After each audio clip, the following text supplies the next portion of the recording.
ప్రభువును రక్షకుడైన యేసుక్రీస్తు పరిశుద్ధ నామమున క్రీడాను సంఘం పూజాను బిడ్డ మన రేగాల సమయం లేని వాక్యం ధ్యానిస్తాను ముందుగా ప్రార్థన చేస్తున్నాం. ప్రార్థన కృపగల తండ్రి దయగల వేసని బంగారు పాదాలకు లేఖన వందనాలు స్థితులు స్తోత్రములు నటించిన రాత్రి ఏకల్పాలను కాచి కాపాడి సంరక్షించిందేమో హృదయకాల సమయం సజ్జలేఖలు చేసి ప్రార్థించాను. వాక్యమైన వాక్యం నాతో మాతో మాట్లాడి మీరే మహిమాగంతా ప్రభావాలు పొందమని చేసినాము అడుగుతున్నాం తండ్రి. ఆమె క్రీడాను సంఘం పూజాను బిడ్డ నిర్గమికి ఏర్పాటు చేయలేని వాక్య భాగం అపోస్తలులైన పౌలు హెబ్రీయులకు రాసిన పత్రిక 10వ అధ్యాయము 19 నుంచి 25 వచనాలు ధ్యానం చేస్తున్నాము. అపోస్తలులైన పౌలు హెబ్రీయులకు రాసిన పత్రిక 10వ అధ్యాయము 19 నుంచి 25 వచనంలో ఈ విధంగా రాయబడినాయి. సహోదరులారా, యేసు మన కొరకు ప్రతిష్ఠించిన మార్గమున అనగా నూతనమైనదియు జీవము గలదియు ఆయన శరీరము అను తెర ద్వారా ఏర్పరచబడినది అయిన మార్గమును ఆయన రక్తము వలన పరిశుద్ధ స్థలమునందు ప్రవేశించుటకు మనకు ధైర్యము కలిగి ఉన్నది కనుక దేవుని ఇంటి పైన మనకు గొప్ప యాజకుడు ఉన్నాడు కనుక మనస్సాక్షికి కల్మషము కాచుకుంటున్నట్లు ప్రోక్షింపబడిన భోజము గలవారమును నిర్మలమైన ఉదకముతో స్నానము చేసిన శరీరము గలవారమై ఉండి విశ్వాస విషయంలో సంపూర్ణ నిశ్చయత కలిగి యథార్థమైన హృదయముతో మనము దేవుని సన్నిధానమును చేరుదము. పౌలు హెబ్రీ సంఘానికి పత్రిక రాస్తూ మనం ఒప్పుకొనినది నిశ్చయముగా పట్టుకుందామని ప్రభువుని బట్టి, ప్రభు మన పట్ల చేసిన కార్యాన్ని బట్టి, ఏదైతే యేసుక్రీస్తు ప్రభు వారు నూతనమైనదిగా ఆయన మనల్ని చేసినాడో ఆ నూతనమైన దాని యందు మనము నూతన పరచబడి ఆ నూతన నిబంధనకు గుర్తుగా క్రీస్తు యొక్క రక్తంలో మనము కడగబడి ఉన్నాం. కాబట్టి ఇక్కడ పౌలు చెప్తున్న మాట, సహోదరులారా, యేసు మన కొరకు ప్రతిష్ఠించిన మార్గమున అని యేసుక్రీస్తు ప్రభు వారు తండ్రి అయిన దేవుడు తన కుమారుని మన కొరకు ప్రతిష్ఠించినప్పుడు ఆ ప్రతిష్ఠించిన మార్గం ఏదైతే ఉందో దాని గురించి పౌలు చెప్తున్నాడు. అనగా నూతనమైనది జీవం గలది. నూతనమైనది అంటే పాతది గతించును, కొత్తవాయను.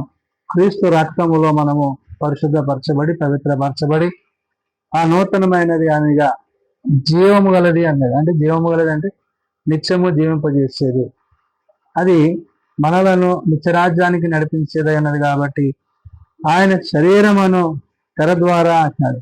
క్రీస్తు శరీరము ద్వారా ఆయన మన కొరకు, మన పాపముల కొరకు ఆయన శ్రమను అనుభవించి ఉన్నాడు, ఆయన శిక్షణ భరించి ఉన్నాడు, ఆయన మన బాధలన్నీ భరించి మన నిమిత్తం ఆయన మరణించి తిరిగి లేచి ఉన్నారు. కాబట్టి ఇక్కడ పౌలు చెప్తున్న మాట, ఆయన రక్తము వలన పరిశుద్ధ స్థలమునందు ప్రవేశించుటకు అన్నాడు. యేసుక్రీస్తు రక్తం ద్వారా అంటే క్రీస్తు రక్తంలో కడగబడి పరిశుద్ధపరచబడి నూతన పరచబడి ఏదైతే జీవం గలదియో దేవుని యొక్క ఉద్దేశము తండ్రి యొక్క చిత్తం ఏదైనదో దానిని వచ్చి పౌలు ప్రస్తావన చేస్తుంటున్నాడు. ఆయన రక్తం వలన పరిశుద్ధ స్థలమునందు ప్రవేశించుటకు మనకు ధైర్యము కలిగి ఉన్నది గనుక అంటే క్రీస్తు రక్తము చేత కడుగబడి ఆయన శరీరము చేత బలపరచబడి ఆయన యొద్దకు రాగలడానికి, ఆయనతో జీవించడానికి తండ్రి మనకి మార్గాన్ని ఏర్పరిచారు.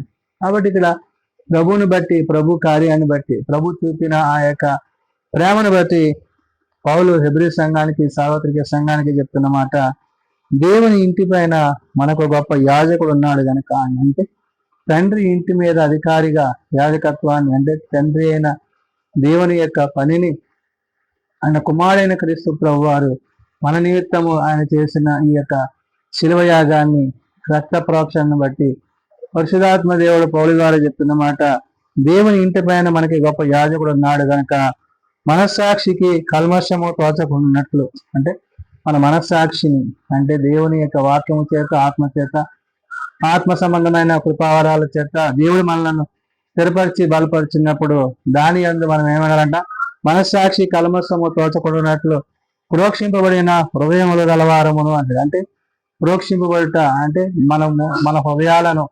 క్రీస్తు యొక్క రక్తమునందు పరిశుద్ధపరచుకొని పవిత్రపరచుకొని ఆయన రక్తమందు స్థిరపరచుకున్నప్పుడు ఆ ప్రోక్షింపబడిన హృదయం గలవారమును నిర్మలమైన ఉదకముతో స్నానము చేసిన శరీరము అన్నాడు. నిర్మలమైన అంటే ఆయన యొక్క తత్వం యొక్క మూర్తిమత్వాన్ని ఎరిగి, ఆయన యొక్క ఉద్దేశాలను ఎరిగి, ఆయన ఆలోచనలు ఎరిగి, ఆయనతో పాటు సదాకాలము జీవించేవారమై ఉంటామనే విషయాన్ని పౌలు గుర్తు చేస్తున్నాడు. కాబట్టి నిర్మలమైన ఉదక స్నానము చేత శరీరము గలవారమున ఉండి విశ్వాస విషయములో సంపూర్ణ నిశ్చయత కలిగాడు. ఆయన యందు విశ్వాసం ఉంచుట ద్వారా ఆ సంపూర్ణ నిశ్చయత మనకి కలుగుతుంది. అవును, ఆయన యందు విశ్వాసం ఉంచుట ద్వారా మనకి రక్షణ కలుగుతుంది. ఆయన యందు విశ్వాసం ఉంచుట ద్వారా మనకు నిత్య జీవం కలుగుతుంది. ఆయన యందు విశ్వాసం ఉంచడం ద్వారా మనము నూతన పరచబడి ఆయన యొక్క నూతన నిబంధనకు మనము ఆయన యొక్క రాజ్యానికి వారసులమై ఉంటామనే విషయాన్ని పౌలు గుర్తు చేస్తూ, విశ్వాస విషయములో సంపూర్ణ నిశ్చయత కలిగి యథార్థమైన హృదయముతో మనము దేవుని సన్నిధానము చేద్దామంటున్నాడు. మన హృదయాలు యథార్థత కలిగి, మన హృదయాల నీతి కలిగి, సత్యమును అనుసరించి, వాక్యమును అనుసరించి, ఏదైతే ప్రభు మన కొరకు ఆయనకు తాను అర్పించుకొని మనల్ని రక్షించి మన పాపములన్నీ తొలగించి మన నీతిమంతులుగా ఆయన చేస్తున్నాడో ఆ నీతిని బట్టి, ఆయన రాజ్యాన్ని బట్టి మనం ఏమై ఉండాలంటే జీవించాలి. కాబట్టి మొదట ఆయన నీతిని రాజ్యాన్ని మనం వెతికినప్పుడు ఆయన యొక్క శరీరం ద్వారా, ఆయన రక్తం ద్వారా మనం పరిశుద్ధపరచబడ్డ వారమై క్రీస్తు యొక్క రక్తములో కడుగబడ్డ వారమై ఉంటామనే విషయాన్ని పౌలు గుర్తు చేస్తున్నాడు.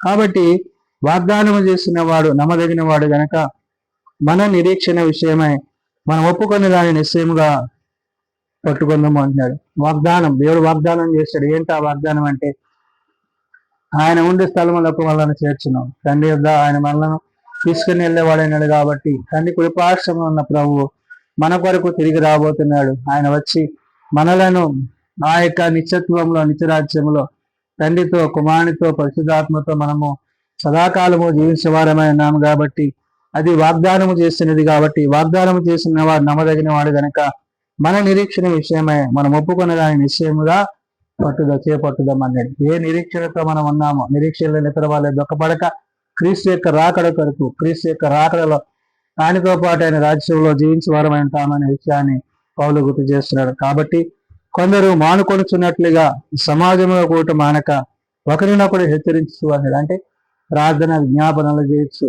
ప్రార్థన విజ్ఞాపనలతో పాటు సమాజంగా కోటగా కుటుంబ ప్రార్థనలో, వ్యక్తిగత ప్రార్థనలో మీరు దేవుని సన్నిధిలో, మీరు దేవుని యొక్క రాజ్యంలో ప్రవేశించడానికి అవి మార్గమై ఉన్నామనే విషయాన్ని చెప్తున్నాడు. అందుకనే కొందరు మానుకొనుతున్నట్టుగా సమాజముగా కూడుట మానక ఒకరినొకరు హెచ్చరించచ్చు అంటాడంటే, ఒకవేళ మనలో ఏదైనా తప్పు చేస్తే ఆ తప్పులు సరి చేసుకుంటూ, వాక్యం ద్వారా సరి చేసుకుంటూ, వాక్యానుసారిగా జీవించడానికి సిద్ధపాటు కలిగి ఉండాలనే విషయాన్ని చెప్తున్నాడు. సమాజం కూటముగా మానక ఒకరినొకడు హెచ్చరించచ్చు. ఆ దినము సమీపించుట మీరు సూచన కొలది అని. అంటే ప్రభు రాకడ సమీపమైంది కాబట్టి ఆ రాకడకు తగిన సిద్ధపాటు మనం కలిగిన వారమై ఉండాలని మరీ ఎక్కువగా అలాగా చేయొచ్చు. అంటే ప్రార్థన విజ్ఞాపనలు చేయొచ్చు, దేవుని సన్నిధిలో స్థుతిస్తూ ఆయన సన్నిధిలో ఆయన ఎదుట కనిపెట్టు వారమై ఉండాలి. ప్రేమ చూపుటకును సత్కార్యము చేయుటకును ఒకరినొకడు పురుగొల్పవలనని ఆలోచించమన్నాడు. ప్రేమ చూపుట అంటే ఆయన ప్రేమ గలవాడు కాబట్టి ఆయన ప్రేమ మనం కలిగిన వారమా, ఆయన ప్రేమ మీద నిలిచిన వారమే, ఆయన ప్రేమలో కొనసాగు వారమే, ఆయన ప్రేమ ఉన్నాడు కాబట్టి అతి ప్రేమ మనం కలిగి ఉండాలని పౌలు ఆనాడు హెబ్రీ సంఘానికి, నేడు సార్వత్రిక సంఘానికి తెలియజేసినాడు. కాబట్టి మనం ఒప్పుకున్నది నిశ్చయంగా చేపట్టినట్లు క్రీస్తు యొక్క రక్తంలో కడగబడి ఆయన యొక్క శరీరం ద్వారా బలపరచబడి ఆత్మగా నిలిచి మానక దివారాత్రంలో ఆయన సరిధిలో ప్రార్థిస్తూ ఆయన కృపయందు కొనసాగు వారమై ఉండాలని ఉదయకాల సమయమున భక్తులైన పౌలు అలాంటి హెబ్రీ సంఘానికి, నేడు సార్వత్రిక సంఘానికి తెలియజేసిన మాటలు ప్రార్థన చేసుకున్నాం. మమ్మల్ని మిక్కిలిగా ప్రేమించిన మా తండ్రి, కృప కలిగిన ఆయన, ఏది నీ చిత్తమో, ఏది నీ ఉద్దేశమో, ఏది నీ యొక్క ఆలోచన అయినదో ఆయన దాన్ని ఎరిగి గ్రహించి గుర్తిరిగి ఆ ప్రకారం జీవించుటకు మేము నీ ఎదుకు రాగలటకు సహాయం చేయాలి. మా నిమిత్తం, మా పాపముల నిమిత్తం మీరు ఇహమందు నుండి పరమునకు నైనా మీరు వచ్చి ఉన్నారు. మీ పరమును విడిచి నేను ఇహమునకు వచ్చి మా నిమిత్తం, మా పాపముల నిమిత్తం మా శ్రమను అనుభవించి మా కొరకు రక్తం గార్చి గాయపరచబడి ఉన్నారు. అవును తండ్రి, తండ్రి చిత్తాన్ని జరిగించి మాకు ఇచ్చిన యొక్క రక్షణ మేము కొనసాగించుటకు మీ సహాయం దయచేయండి. నమ్మదగిన వాడు కాబట్టి నాయన నీ అందు విశ్వాసం నుంచి, నీ అందు నిరీక్ష నుంచి మీతో సదాకాలము జీవించడానికి సహాయం దయచేయండి. చదిబిడ్డలు యవనులు పెద్దలు వృద్ధులు ప్రతి వారిని వారి వారి తరగతులు చెప్పని ఆశ్రయించి జీవించండి. 8 వాహనాల కుడిగల కుటుంబాలు ప్రత్యేకపరచండి. ఏ ఒక్కరు నశించక అందరూ మారు మనసు కలిగి పాపక్షమాపణ కలిగి నీ రాజ్యంలో చేరగలందరూ కట్టుకు దయచేయమని జీవాధిపత్యాన్ని నిన్ను బట్టి నీ మాటను బట్టి ప్రభా నూతన నిబంధనలతో నూతన ఆలోచనలతో నూతన తలంపులతో నీ అందు సదాకాలము జీవించే కట్టుకృప దయచేయమని ఏ సున్నతను ప్రార్థించి వేడుకొంచున్నాం తండ్రి. ఆమేన్. పరలోకమందున మా తండ్రి నీ నామం పరిశుద్ధపరచబడగాక, నీ రాజ్యం వచ్చేదాక, నీ చిత్తం పరలోకమైన నెరవేర్చినట్టు భూమి మీద నెరవేరుగాక. మాకు దయచేయం. మేళ ప్రార్థన చేసిన వారిని మేము క్షమించిన ప్రకారం మా ప్రార్థన క్షమించింది. శోధనలో తేకాల్సిన తప్పించింది. రాజ్యము శక్తి మహిమ నిరంతరము నీవేనా తండ్రి. ఆమేన్. మనము తండ్రి అయిన దేవుని ప్రేమ, ప్రభువైన యేసుక్రీస్తు కృప, ఆదరణకర్త అయిన పరిశుద్ధాత్మ సహాయము సదా తోడేయండి సంరక్షించును గాక. ఆమేన్.